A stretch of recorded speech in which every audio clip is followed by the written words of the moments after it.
नाज़रीन, सरहद भरिसां फतेहपुर में अलफतेह पब्लिक स्कूल पारां सालियानो साइंसी मेलो मुनक़द कयो वियो, जंहिंमें स्कूल जे शागिर्दनि ऐं शागिर्दियुनि पारां पंहिंजी ज़ियानत जो इस्तेमालु करे मुख़्तलिफ़ शयुनि जा मॉडल तैयार करे नुमाइश लाइ पेश कया। रिपोर्ट करे रहियो आहे अब्दुल हई सावन।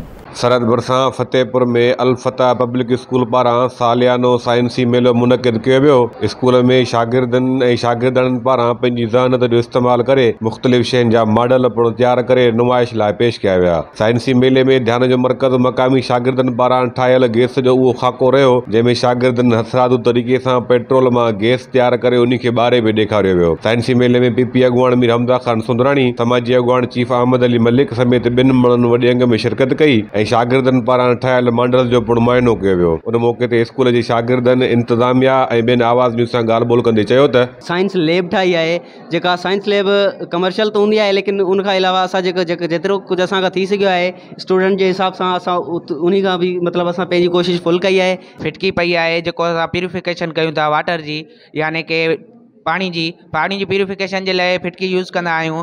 ऐं हिते अल्कोहल बि पियो आहे जेको नशेदार शयुनि में यूज़ थींदो आहे, जीअं आराम वारी गोरियूं आहिनि या का ॿिए शरबत हूंदा आहिनि, टेबलेट्स हूंदा आहिनि, उन्हनि में इहो यूज़ थींदो आहे। ऐं हींअर तव्हां ॾिसो पिया ही मुख़्तलिफ़ प्रोजेक्ट वग़ैरह तयारु कया आहिनि मुख़्तलिफ़ उस्तादनि ऐं जेके तक़रीबन इहे प्रोजेक्ट आहिनि इहे साइंस सां लाॻापियल आहिनि।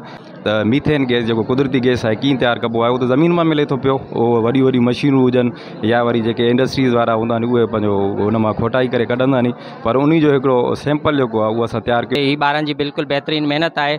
ॿारनि पंहिंजे माना सलाहियतुनि खे शो कयो आहे, ॾेखारियो आहे ऐं ॿारनि मुख़्तलिफ़ जेको आहे सब्जेक्ट्स मां जेको आहे प्रोजेक्ट्स तयारु कया आहिनि। इन सां ॿारनि जी सलाहियतुनि खे ज़ाहिर करण जो माना ही बहितरीनु मौक़ो हूंदो आहे। मां अॼु ताईं अहिड़ा न ॾिठो आहे किथे ठहंदे, मतिलबु हे हथ जी गैस ठाहिणो तो मन के बाहि जीअं गैस में हूंदी आहे, हे मन के जीअं लोकल तरीके जी हूंदो आहे अहिड़े तरीके सां ठाहे ॾियनि था पिया। मुझे नई नई चीज़ें देखने में नज़र आई और सबसे पहले यहाँ के जो बच्चे हैं माशाल्लाह बहुत होशियार भी हैं, या इंजीनियर से भी काम टप गया है, तो कहने का माशाल्लाह बहुत मेहनत कर रहे हैं। हुननि जी जेका आहे उहा तव्हां ॻाल्हि ॿोल ॿुधी, हुननि जो इहो ई चवणु हो जेका तालीम आहे उहा इंसान खे शऊरी तौर ते जेको आहे त अॻिते खणी वञी सघे थी ऐं इंसान खे तालीम ई आहे जेका अॻिते हली करे उन्हनि जे लाइ सुठियूं जेके आहिनि मंज़िलूं उहा क़ाइमु करे सघे थी।